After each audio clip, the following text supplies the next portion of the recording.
बच्चों, आज हम इस वीडियो में बात करने वाले हैं फिजिकल प्रॉपर्टीज ऑफ ईथर की। इसीलिए आज का टॉपिक बहुत ही इंपॉर्टेंट रहने वाला है, तो एंड तक वीडियो को जरूर देखना।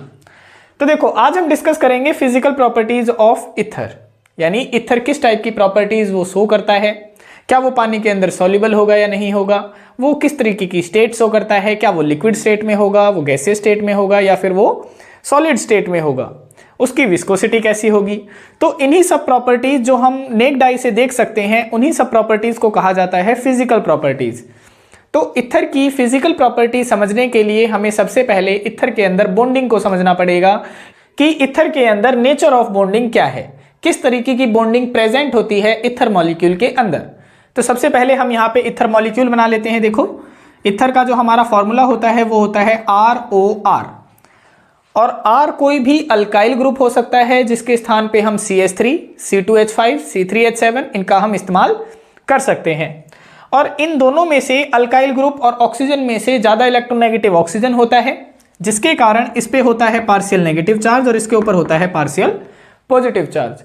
सिमिलरली ऐसे ही तरीके का हम एक और ईथर मॉलिक्यूल बना लेते हैं, जैसे हमने यहाँ पे बना लिया। देखो, ROR ये हमने बना लिया, ये भी ईथर मॉलिक्यूल है।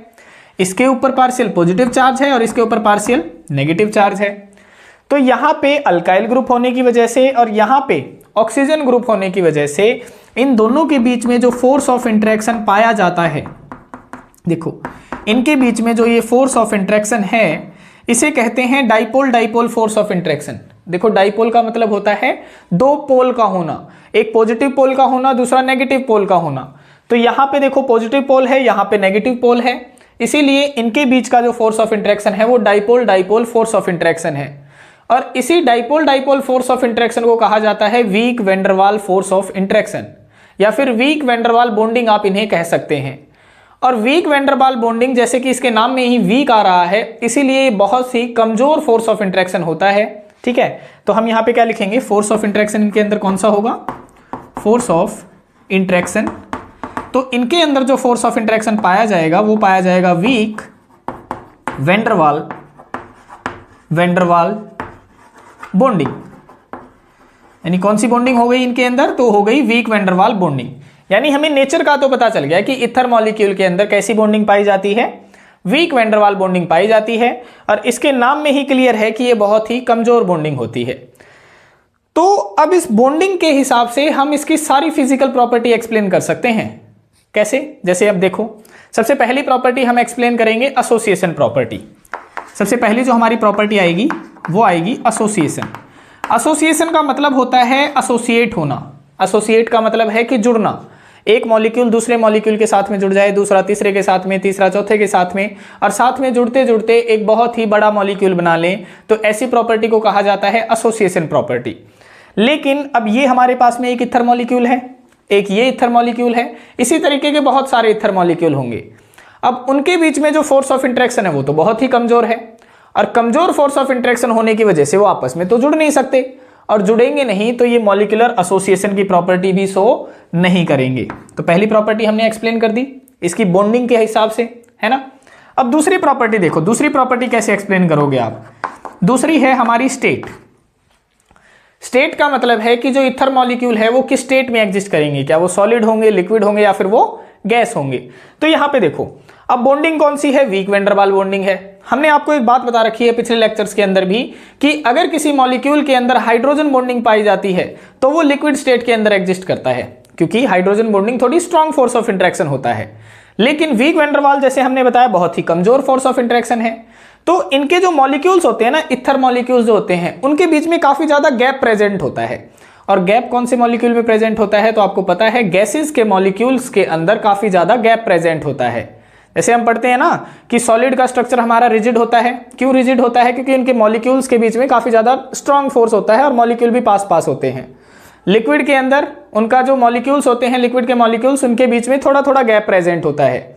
लेकिन जो गैस के पार्टिकल्स होते हैं, गैस के जो मॉलिक्यूल्स होते हैं, वो काफी ज्यादा दूर दूर प्रेजेंट होते हैं, और दूर दूर प्रेजेंट होने के कारण उनमें बहुत ही कमजोर फोर्स ऑफ इंटरेक्शन होता है। तो इसी बॉन्डिंग के हिसाब से हमें क्या पता चल गया, इसकी स्टेट पता चल गई कि जो ईथर मॉलिक्यूल होंगे वो गैसीय स्टेट के अंदर एग्जिस्ट करेंगे। अब इसी बॉन्डिंग के आधार पे हम इसकी तीसरी फिजिकल प्रॉपर्टी एक्सप्लेन करेंगे जिसका नाम है विस्कोसिटी। देखो तीसरी प्रॉपर्टी है हमारी विस्कोसिटी, और विस्कोसिटी का मतलब क्या होता है? तो विस्कोसिटी का मतलब होता है गाढ़ापन।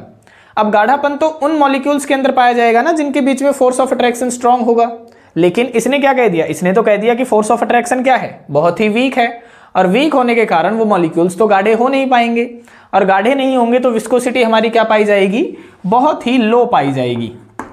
यानी ये बिल्कुल ही गाढ़ापन नहीं होता इनका नेचर, इनकी विस्कोसिटी क्या होती है? बहुत ही लो होती है।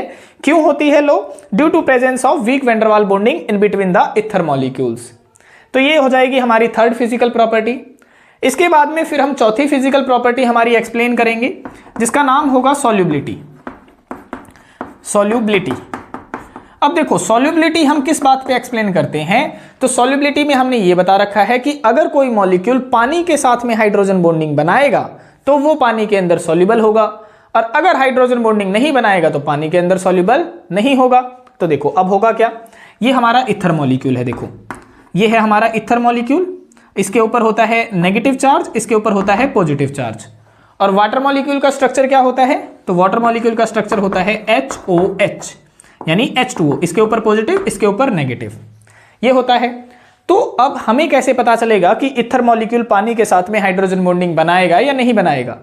तो हमने हाइड्रोजन बॉन्डिंग की आपको दो कंडीशन बता रखी हैं। पहली तो ये कि हाइड्रोजन एटम होना चाहिए, देखो हाइड्रोजन एटम प्रेजेंट है वाटर के अंदर। दूसरी कंडीशन हमारी ये है कि हाइड्रोजन एटम अटैच होना चाहिए स्मॉल साइज के इलेक्ट्रोनेगेटिव एटम से। और स्मॉल साइज के इलेक्ट्रोनेगेटिव एटम कौन कौन से होते हैं? तो फ्लोरीन, ऑक्सीजन और नाइट्रोजन, यही होते हैं। तो ये हमारी दो कंडीशन है, एक तो हाइड्रोजन एटम अटैच होना चाहिए, दूसरा वो स्मॉल साइज के इलेक्ट्रोनेगेटिव एटम से अटैच होना चाहिए, तब हमारी हाइड्रोजन बॉन्डिंग हो जाती है। तो यहाँ पे हाइड्रोजन एटम भी है, और यहाँ देखो स्मॉल साइज का इलेक्ट्रोनेगेटिव एटम भी प्रेजेंट है। तो यहाँ पे इन दोनों के बीच में हाइड्रोजन बॉन्डिंग हो जाती है। और हमने अभी अभी आपको बताया कि अगर कोई मॉलिक्यूल पानी के साथ में हाइड्रोजन बॉन्डिंग कर लेगा तो वो पानी के अंदर सॉल्युबल हो जाएगा। तो इसका मतलब क्या है कि जो ईथर मॉलिक्यूल हैं वो क्या होंगे? पानी के अंदर सॉल्युबल होंगे। तो ये हम चौथी प्रॉपर्टी एक्सप्लेन करने वाले हैं कि ये सॉल्युबल होगा या नहीं होगा। तो हमने बता दिया, किसके आधार पे बताया? बॉन्डिंग के आधार पे बता दिया कि इसने पानी के साथ में क्या कर ली? हाइड्रोजन बॉन्डिंग बना ली। ये हमारी चौथी फिजिकल प्रॉपर्टी है। इसके बाद में हम पांचवी फिजिकल प्रॉपर्टी एक्सप्लेन करेंगे जिसका नाम होगा बॉइलिंग पॉइंट। देखो पांचवी होगी हमारी बॉइलिंग पॉइंट। अब बॉइलिंग पॉइंट क्या होता है? देखो बॉइलिंग पॉइंट मेनली मॉलिक्यूल्स को तोड़ने की एक विधि होती है, उसको हम बॉइल करेंगे, वो बॉइल करने के बाद में वो क्या होना चाहिए? इवेपोरेट होना चाहिए। अब अगर उनके बीच में मॉलिक्यूल्स के बीच में स्ट्रॉन्ग फोर्स ऑफ इंट्रैक्शन है तो मुझे ज्यादा एनर्जी देनी पड़ेगी, ज्यादा एनर्जी देनी पड़ती तो बॉइलिंग पॉइंट ज्यादा होता। लेकिन यहां पे इन मॉलिक्यूल्स के बीच में कैसी बॉन्डिंग प्रेजेंट है? Week van der Waals bonding present है, और अगर weak force of interaction present है तो मुझे उस बॉन्डिंग को तोड़ने के लिए लेस अमाउंट ऑफ हीट देनी पड़ेगी, और कम अमाउंट ऑफ हीट देनी पड़ेगी तो उसका बॉइलिंग पॉइंट क्या होगा? लो हो जाएगा। तो यहां पे इनका बॉइलिंग पॉइंट क्या हो जाएगा? लो हो जाएगा। तो ये हमारी कुछ 5 फिजिकल प्रॉपर्टी इसके अंदर हम पढ़ने वाले हैं। अब हम देखेंगे कि इनको लिखना कैसे है, हम किस तरीके से एग्जाम के अंदर फिजिकल प्रॉपर्टीज ऑफ ईथर लिख के आएंगे। आप लिखेंगे सबसे पहली प्रॉपर्टी के अंदर, एसोसिएशन के अंदर, देखो ये वाली जो हमने ये जो लाइन लिख रखी है वो तो आपने सभी के अंदर लिखनी है, इसीलिए हमने इसको सबसे ऊपर लिख रखा है। ये कहता है due to presence of weak van der Waals bonding between the ether molecule. कह रहा है कि ईथर मॉलिक्यूल के अंदर week van der Waals bonding present होने की वजह से, देखो यहाँ पे बॉन्डिंग का हमने स्ट्रक्चर भी बना रखा है कि weak van der Waals bonding present होने की वजह से। अब आपने ये पहली प्रॉपर्टी लिखनी है, सभी के अंदर लिखनी है लाइन जितनी भी मैंने यहाँ पे प्रॉपर्टी लिख रखी है।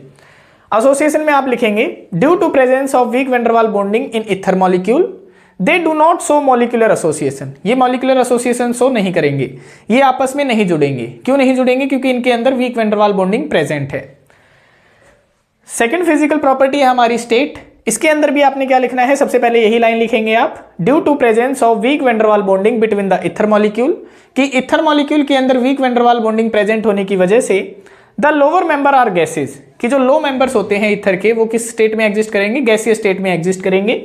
While higher members are liquid due to increase in magnitude of weak van der Waals bonding. लेकिन जैसे जैसे number of carbon atom increase बढ़ता जाएगा, जो ये कमजोर फोर्स ऑफ इंट्रैक्शन है वो भी धीरे धीरे करके स्ट्रांग होता जाएगा, और स्ट्रांग होता जाएगा तो इनकी स्टेट गैस से किस में कन्वर्ट हो जाएगी? लिक्विड स्टेट के अंदर कन्वर्ट हो जाएगी। थर्ड फिजिकल प्रॉपर्टी है हमारी विस्कोसिटी, जिसका मतलब होता है गाढ़ापन। इसमें भी आप सबसे पहले यही लाइन लिखेंगे कि due to presence of weak van der Waals bonding between the ether molecule, कि ईथर मॉलिक्यूल के अंदर week van der Waals bonding present होने की वजह से दे हैव लो विस्कोसिटी, इनका जो गाढ़ापन होता है वो बहुत ही कम होता है। देयर विस्कोसिटी इज सेम, और इनकी विस्कोसिटी बिल्कुल सेम होती है, किनके बराबर होती है, जैसी एल्केन के अंदर होती है, क्योंकि एल्केन के अंदर भी वीक वैन डर वाल फोर्स ऑफ इंटरेक्शन पाया जाता है। तो इनकी विस्कोसिटी किसके बराबर होती है, एल्केन के बराबर होती है। कौन से, ऑफ कंपेरेबल मॉलिक्यूलर मास, जब हम कंपेयर करेंगे तो इनका मॉलिक्यूलर मास बराबर होना चाहिए, यानी इथर का और एल्केन का अगर हम बराबर मॉलिक्यूलर मास लेके चलें तो इनकी विस्कोसिटी, इथर की विस्कोसिटी बिल्कुल एल्केन की जैसी ही होगी। नेक्स्ट फिजिकल प्रॉपर्टी है हमारी बॉइलिंग पॉइंट, जिसके अंदर वो कहता है कि due to presence of weak van der Waals bonding between the ether molecule, कि weak van der Waals bonding present होने की वजह से ईथर मॉलिक्यूल के अंदर लेस हीट इज रिक्वायर्ड, बहुत ही कम हीट की जरूरत पड़ती है to break the weak van der Waals bonding present between the ether molecule, इस बॉन्डिंग को तोड़ने के लिए बहुत ही कम हीट की जरूरत पड़ेगी। So they have low boiling point, इसीलिए इनका बॉइलिंग पॉइंट भी क्या हो जाएगा, लो हो जाएगा। और इनका जो बॉइलिंग पॉइंट होगा ना वो बिल्कुल एल्केन के बराबर ही होगा, यानी their boiling point is same as those of alkane of comparable molecular mass. अगर हम कंपेयर करें एल्केन से और इथर का बॉइलिंग पॉइंट तो इनका बिल्कुल सिमिलर ही पाया जाता है। तो इस तरीके से आपने लिखना होता है। ये हमारी 4 फिजिकल प्रॉपर्टी हैं। अब हम लास्ट देखते हैं। सॉल्युबिलिटी में आप बताएंगे कि जो इथर मॉलिक्यूल होते हैं वो सॉल्युबल होते हैं वाटर के अंदर। क्यों सॉल्युबल होते हैं, क्योंकि इथर मॉलिक्यूल वाटर के साथ में हाइड्रोजन बॉन्डिंग बना लेते हैं। तो इसी से रिलेटेड आप लिखेंगे कि ether are soluble in water due to formation of hydrogen bonding with water molecule, क्योंकि वो क्या बना लेते हैं, हाइड्रोजन बॉन्डिंग बना लेते हैं। फिर आप यहां पे बताते हैं कि जो लोअर मेंबर होते हैं इथर के, जैसे कार्बन 1 वाले, 2 वाले, 3 वाले, इस तरीके से जो लोअर मेंबर होते हैं इथर के वो तो मोर सॉल्युबल होते हैं वाटर के अंदर as compare to higher member. क्यों होते हैं, क्योंकि हायर मेंबर के अंदर जो नॉन पोलर हाइड्रोकार्बन पार्ट हो जाता है वो बढ़ने लग जाता है। देखो इस तरीके से, जैसे मैं मान के चलूं एक तो मेरे पास में है इथर ये OCH3, और दूसरा एक मैं इथर मॉलिक्यूल ये बना लूं यहाँ पे OCH3। तो यहाँ पे देखो, यहाँ पे ये वाला जो नॉन पोलर हाइड्रोकार्बन पार्ट है, देखो ये वाला, ये जो नॉन पोलर हाइड्रोकार्बन पार्ट है ये क्या होते हैं, ये हाइड्रोफोबिक नेचर के होते हैं।